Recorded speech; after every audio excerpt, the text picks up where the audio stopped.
Okay, so I'm having to re-record what we did during the live stream today so that you guys can still go through it because found out that the audio again was not good. So we are just basically building an introduction screen for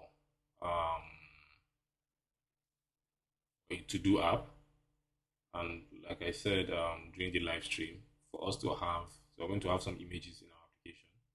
For us to have also have those images, we need to create our assets folder, and within the assets folder, we now have images folder, which now has our images. So some people might ask, why don't you just put the images within the assets folder? That will still work, but the whole idea is for us to have like a better arrangement of our resources, right? Because you may have audio clips, you may have other things that you want to play that are not images per se. So you don't want to have those now together with the images. Now, once you've added the images here, you have to now add them also to the assets, right? So initially, when you come here, this will be grayed out like this, right? This will also be commented out like this. So you uncomment them and add the resources. So just like this is represented here in the folder, you have the assets, then images, followed by the file name and its extension. So I've already created a screens folder. So I'll just create the intro screen. Add that. Then I'll make this a stateful widget. So that's just a shortcut I use in Android Studio, right? So just type st, so you have stateful widget, which is stful, then you have stateless, and you have stateful widget with animation controller. Now we just need a stateful widget. So the name of our stateful widget is going to be intro page.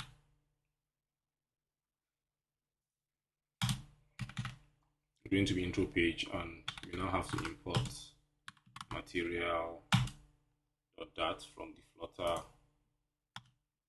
library, so we now have everything working.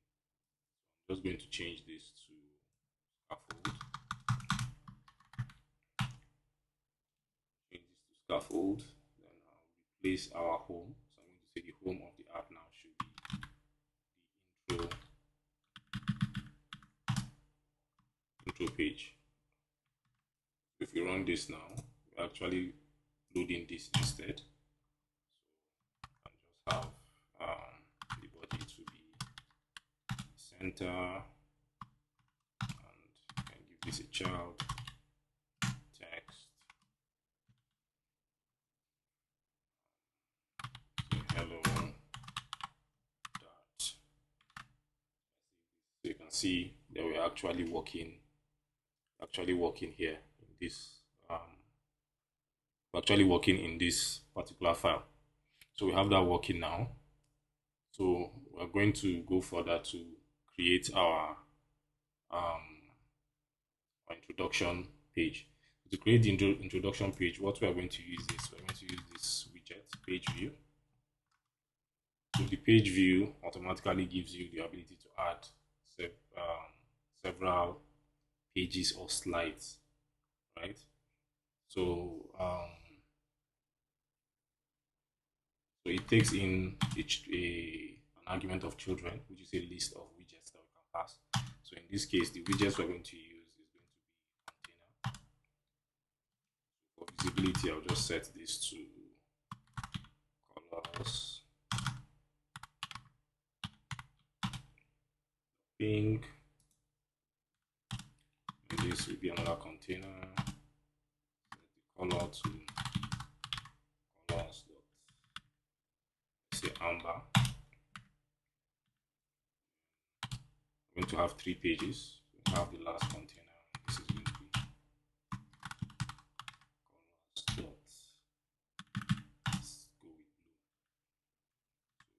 save this now. We should have our pink container taking the whole screen. We can scroll through. So what we can, so since we have this working now, we can now just change this to yellow as we had in our live session. I'm just going to change this all now to yellow color. So what I'm going to do is I'm going to add image assets. So like I said during the live session, when you have your images within the project itself, you can use the assets. Then when it's an image from the internet, right, online, you can now use network and pass the URL there as the source. Then if it's a byte data format, you can now use memory. So in this case, since it's within our assets, we can now just add this, and we can call the assets the name of the file. So this is going to be assets images, and we decided that we have sleep as the first order of the day. So I'll just copy this, change this to exercise, and change this to work. We have this working for us already. So so far this looks good. So what we need to add now is a method for the user to know what current slide or how many slides we have within this, right? So the package we're going to use for that is this smooth page indicator, right? So like I said, among the Flutter commands that we discussed today, there's Flutter Doctor, right? So I can just run here and say Flutter Doctor, which gives you the state of your current Flutter development setup. If you have any libraries missing or anything missing, it's going to tell you that, right? Flutter run, and Flutter pop add, which is what you use to add packages to your project. So if I want to add this package now, it's going to be this command, Flutter pop add, then the name of the package. I can either do this or I can copy this and add to the dependencies. Right? Since we already did that earlier today, I'm not going to run this command anymore. This is just the command for that. So we already have that set up. So what we're going to do now is, since we have this set up like this, we need the indicator to actually sit on top of the page view. And for us to do that, it means we can't have this side-by-side approach, or we can't have the arrangement of a column that is top to bottom or a row. So what we have to do now is to use a stack. So a stack is going to place widgets on top of each other. So I'm just going to come here and say wrap with widget. I'm going to use a stack. So the stack also takes a list of children. So I'm going to come to the end, add all this into square brackets. Children.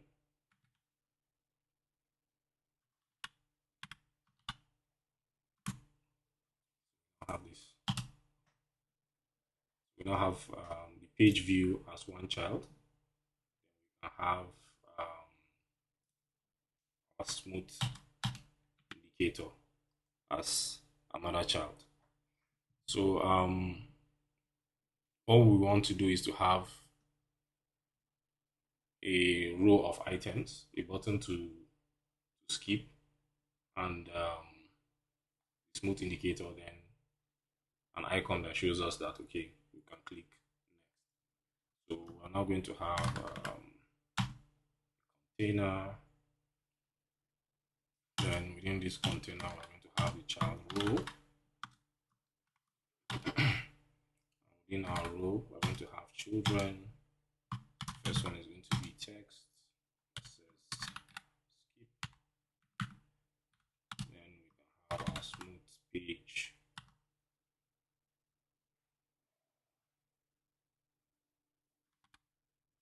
Smooth page indicator.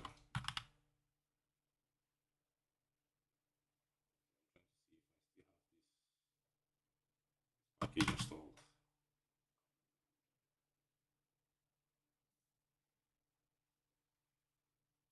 Okay, we have that installed.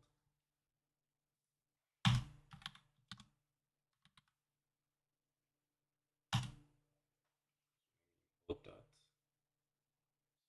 I'm going to add the required arguments. There's also one more argument I want to add. The controller is going to help us manage the movement of within our pages. So what I'm going to do is I'm just going to create controller here. So we can just have page controller equals page controller. Now replace this with the controller, so we can use the controller to manage the movement, handle the movement of page view, which is the sliding of each page, and to know what page we are currently on. Then have comma, have an icon,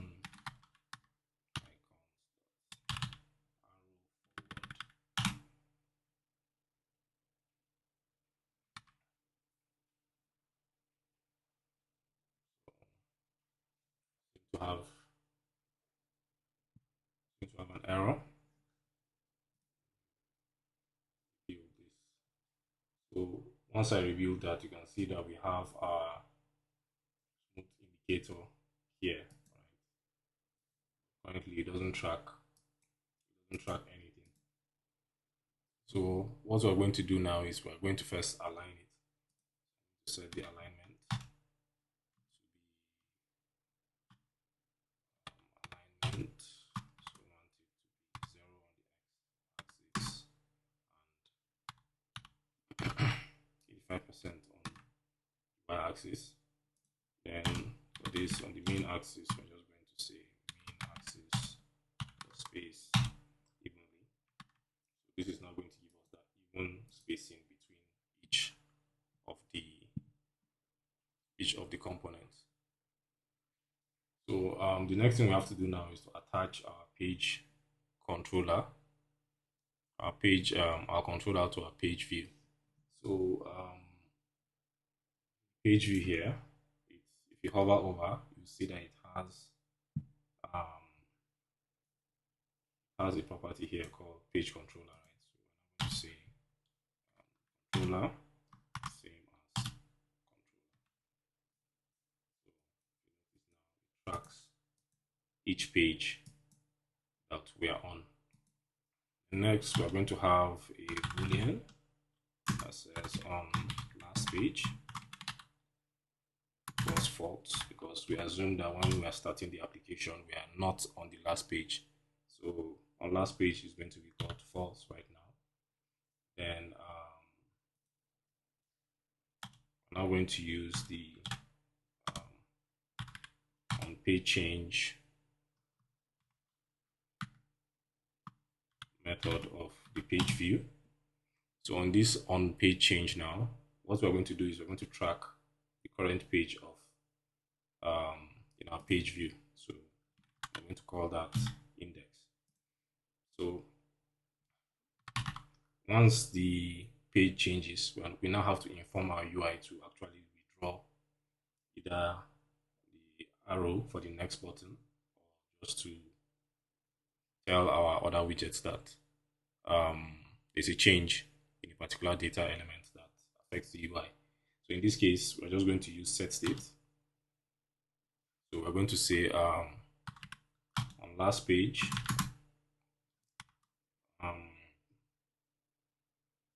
So if index is equal to 2, since we are starting from 0, the first page is 0 and the last page is 2, since we have 3 items. So we can say print just to visualize the change in data. So we're going to print the index and we print on last page our semicolons.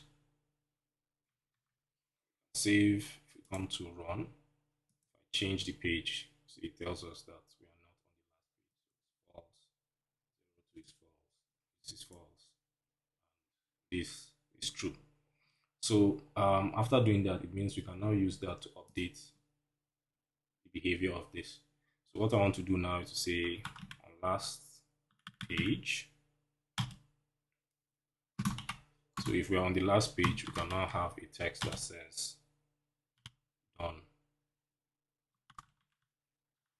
Done. Then else, we now show this icon. So if I save this, you notice our arrow icon has gone. Back to normal. Change this to lowercase. We have this, right? Change this also to lowercase. Also, I should change the style. So I'll change the style, text style. I should just change the color to colors the white.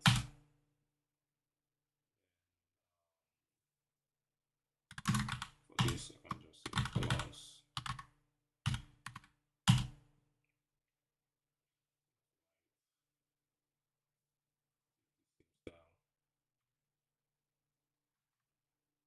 Right here.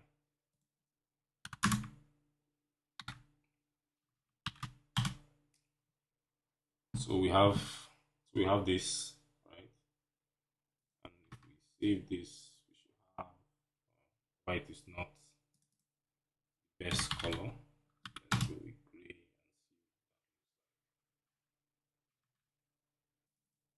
see. Let's have gray right now. So one of the other things we did was with the smooth indicator, we added the effect, and we changed our effect to, I think, swap effect. We now change the dot color to colors.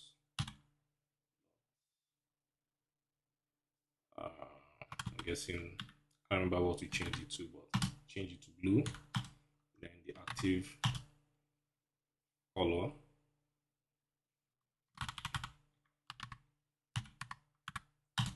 colors the white. Then the type of animation, we change it to swap type y rotation, right? So that we have this swapping animation. So I'm going to change, just notice something there, the icon. We change it to gray as well. And once we scroll through, it's all the same. So basically we have that, right? Then the last thing that we did was to add a gesture detector to detect when the buttons have been clicked. So just going to do this here. Show action context. Wrap with gesture. Wrap with widget. I'm going to wrap it with the gesture detection widget. And say on tap.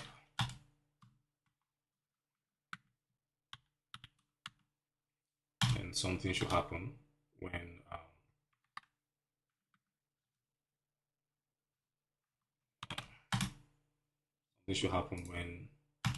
this is tapped, right? Then we do the same thing for the skip.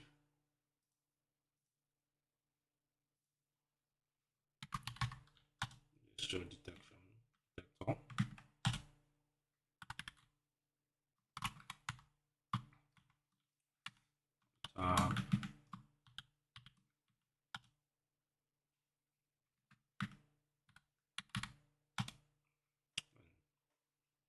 So once the user taps now, you can now say, let's move to another screen. Right? So what we used during the session was routes, right? We use routes to make that happen. So what I'm going to do now is to create, use the route again. So we have initial route. So our initial route is going to be intro. So what I'm going to do now is to create the routes. So you can see routes. The route takes a key value pair. So we have intro, takes context,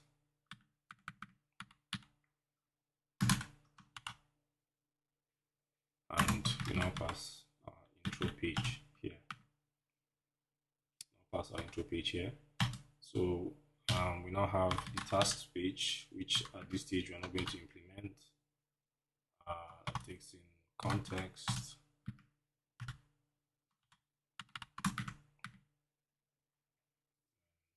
we call this tasks page. We've not created this yet, so it's going to give us an error.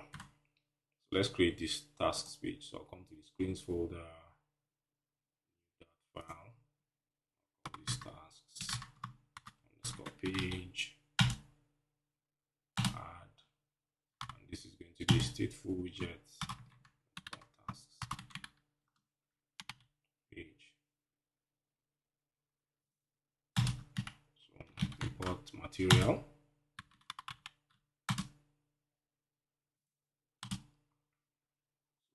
Once I have import material, I can change this now to, so if it being a placeholder, I'll just change it to a scaffold body. The body will just have a center text.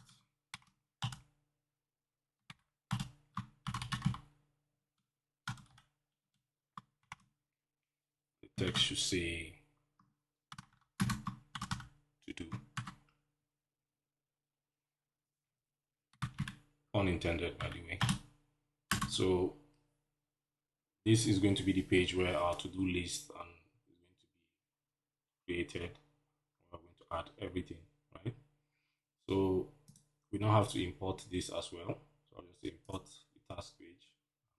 Automatically it's going to be added at the top of our file. And that error is gone. We can now come back to our intro screen. So now, to navigate to that next screen, we're just going to say navigator push named, and what's the name of what's the route name we're trying to go to? We're trying to go to tasks route, right? So take this, paste this here, and the line with a semicolon, and I'll just do the same thing here. Navigator push named. Then in this case, still the same place we are going to when everything is done. So let's reload the whole app. So if I click skip, we come to the to-do page. I do this, okay, we've not implemented that. Also come to the to-do page. So with that, now we've done most of the features. It's just remaining the last one, which is moving to the next page using the arrow. So on the icon now, what I'll just do is I'll just wrap it with another widget. I'll call this gesture detector.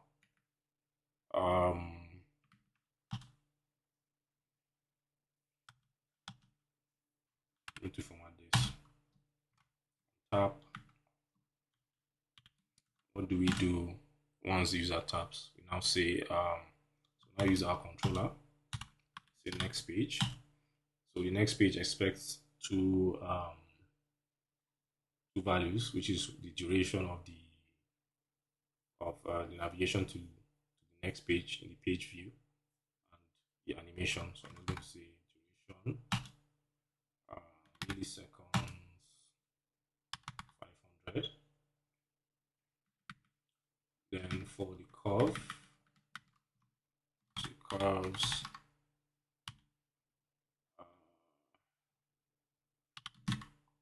is in. So we have that now set up, right? Navigate to the next page whenever the button is clicked. So if we test it, view, I think we have an error here. Missing.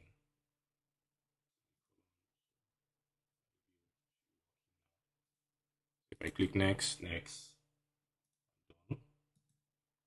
everything works as expected. So this is basically what we just covered today, and the whole idea behind this is for you to just see how the workflow in Flutter is. There are many ways we can extract some of these things so that the code doesn't look this way. Since we're just getting started, we're just going to leave this as it is.